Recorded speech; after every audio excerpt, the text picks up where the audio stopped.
Hey, welcome back to YDG Cowboys, and of course, YDG stands for You're Doing Good Cowboys. I think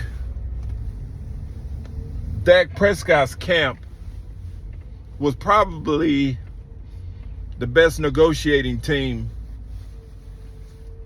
out of the 5 or 6 top players that we've had in a long time.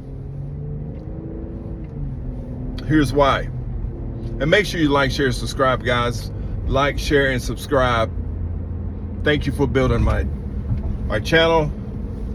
And it's growing. Really appreciate it. Thank you. Here's why. So,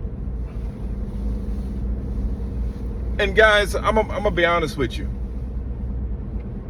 I'm on the fence with this, on this Micah Parsons type thing, and I don't want to keep talking about it, but it is what it is. But here's why I think Dak was was the best negotiator out of the group. One, he was knowledgeable. Micah Parsons is knowledgeable. But there's one thing that Dak done that Micah Parsons not doing.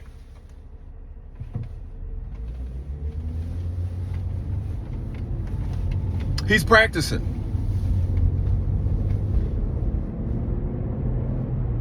He continues to practice. He also continues to bet on himself. Well, he continued to bet on himself during the negotiation period.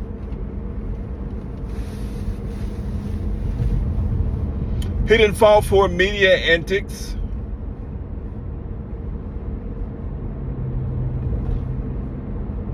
And I understand that Micah Parsons has his podcast going on. That's the reason why a lot of YouTubers and teammates during the time when he first started his podcast didn't like him doing it, because during these times he has to talk about it. And I think when you're in a negotiating stage, you don't really want to talk about it, because it could influence either side, or it could have consequences on either side on what you say and how you say it. That's the reason why he is upset at the moment and demanding the trade. But back to Dak. Dak stayed positive. He kept practicing. When he was asked multiple questions at all time about his contract, he knew what to say and how to say it. Dak, to me, is one of the best politicians in football. He just always knows what to say and how to say it. And I like that about him. Team first. And I'm not saying Micah Parsons not. But if you noticed, when you don't give any type of flack back to the Joneses, or you try not to be engulfed with all this media back and forth and smearing of one another, it tends to go away. And that's what Dak did. Dak let his agent handle it. He didn't do nothing but talk positive about the Cowboys and the Joneses. And he practiced every day.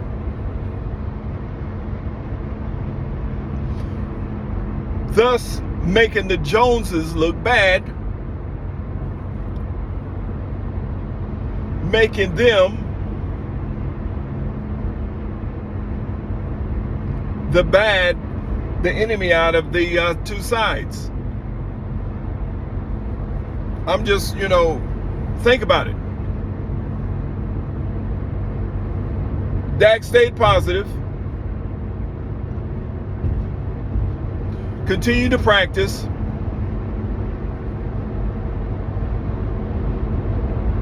And eventually the deal got done and he bet on himself. Even playing during the time when he was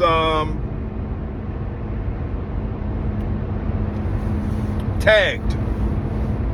They tagged him, I think, twice, if I can remember. He kept betting on himself until it finally paid off. Now, Micah is still under contract. I hope y'all know this.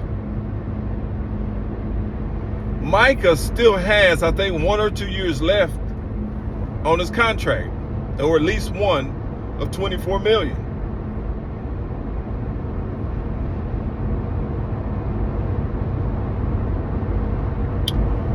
So, and he don't want to me, like I said, I'm on the fence.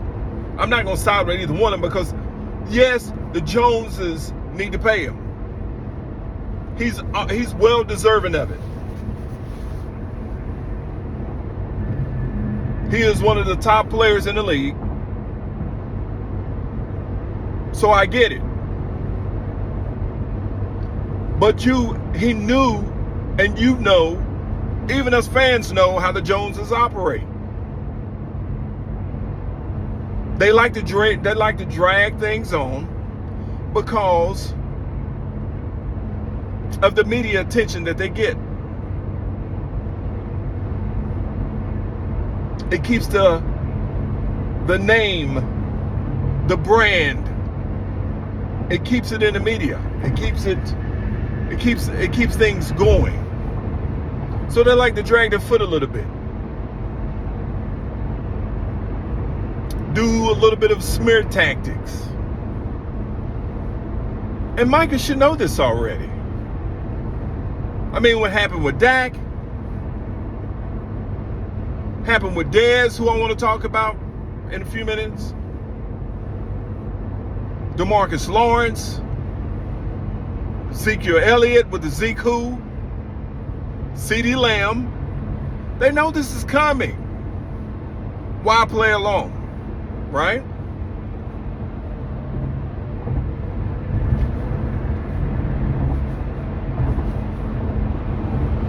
So, Micah's frustrated. His camp is frustrated. But he's not going to do the Le'Veon Bell. He's not going to sit out and miss game checks. That's millions of dollars. And yes, he's practicing, but he's not really practicing. If it was me, I would do just like take a book out of Dak's, take a page out of Dak's book. Don't talk anymore about negotiation to the media. Don't say anything else. Shut it down on your negotiation. Just say, hey, guys, I just want to focus on playing the game. Jerry would hate that.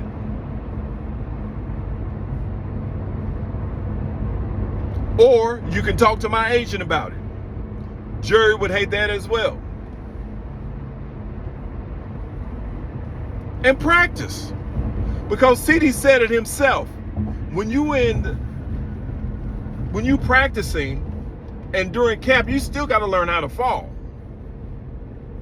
When CeeDee last year, or I think it was last year, the year before, I can't remember, when he was going through his negotiation, it was the year before, I think, he didn't go through camp.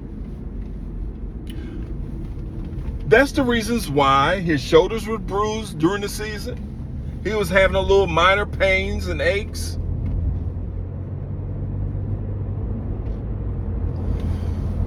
And minor injuries. All this is reasons why you should want to practice. Let alone you're making $24 million. I mean, damn.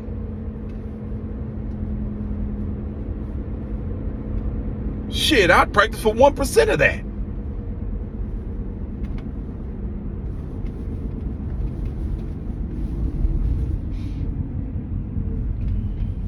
I wouldn't say 1%. Well, but anyway. So just take a page out of Dak's book. Dak is the prime negotiator, man. You just cannot fall for the games of the Joneses. And that's what Micah's done. Now, Jerry said back in March that they had a handshake deal, which I don't doubt it. And when I'm thinking the reasons why Jerry's probably ticked off, and I won't say he's ticked off, but playing these games, is because they probably had a deal, handshake, and he's old school. Trust me, I understand about negotiating. When you give a man your word, that's your word, especially in some of these old ways of doing business. Your word is your bond. And Micah probably told him he agreed to everything that they talked about. But then, when he got with his agent, the agent said, oh, slow down a little bit. Slow down a little bit, player. We can get a little bit more. And I'm going to say more. Not more, but more.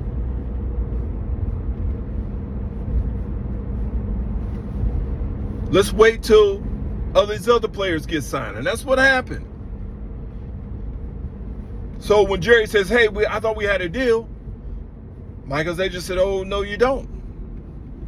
It's not just Jerry. That's the reason why I'm not taking sides. Micah and him has to come to play as well. He's deserving of every bit of it. It could be the guarantee money. It could be the years.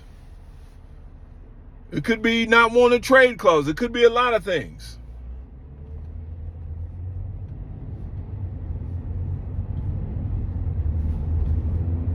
So that's probably one of the reasons why this thing hadn't went through yet.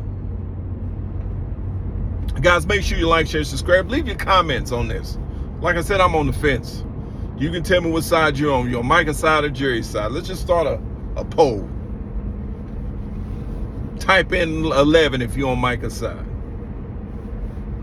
in the comments. But I'm on the fence again, like I said. So, and then you have Dez chiming in. Now, Dez my boy.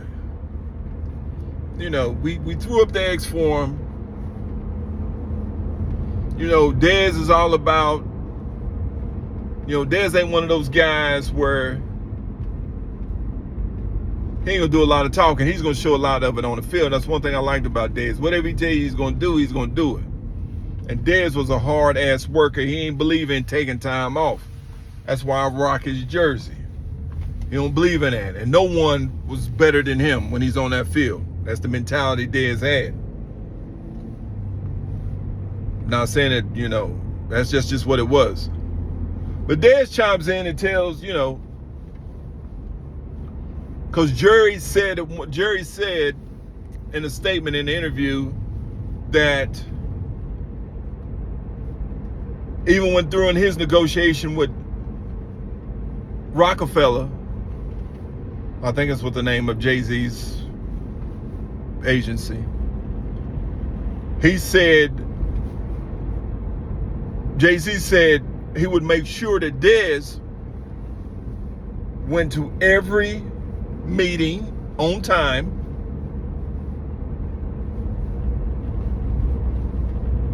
and tried to do, or at least become a better pro.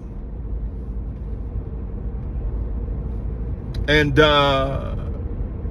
Jerry said, are you gonna promise me that I can call you? And Jay-Z said yes. And then Jerry proceeds to say, Jay-Z stopped taking his calls. So Dez didn't like that. Dez goes on Twitter, Twitter, I guess that's what it is, and tells Jerry he don't want to go in, or he don't want to start this storytelling thing, this storytelling time. He don't want to open up any type of books of storytelling of what he knows about the Joneses. Now, Dez, come on now. You don't want to go back and forth with Jerry. You don't want to do that. Especially, I tell you, I'll put it to you this way. You don't want to bite the hand that feeds you. Come on, man. Why? Jerry's done nothing but protected you during the years of your time in Dallas. Now, Dez, trust me, I'm on your side. I love Dez. I love everything about Dez. But again, and I understand what Dez is saying, but this is a fight you don't want to get in. So, this is my opinion. This is the fight that Dez don't want.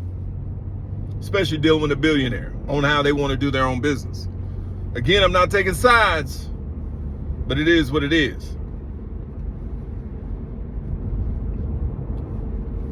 So, during the time Dez was coming out of college and we drafted him, Dez has had a bunch of problems. He's had a bunch of problems. He's had some assault charges, and I'm not going to get into that was against him, that Jerry was in his corner about. Just a lot of things.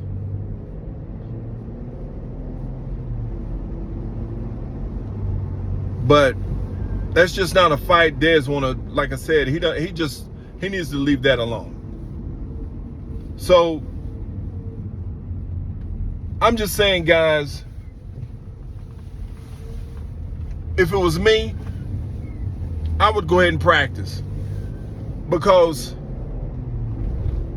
our defense, we have a new defensive coordinator, and he's missing a lot of game plan and installments, which he's doing a lot of walkthrough, but it's not the same in live action. You know what I mean? It's just not the same.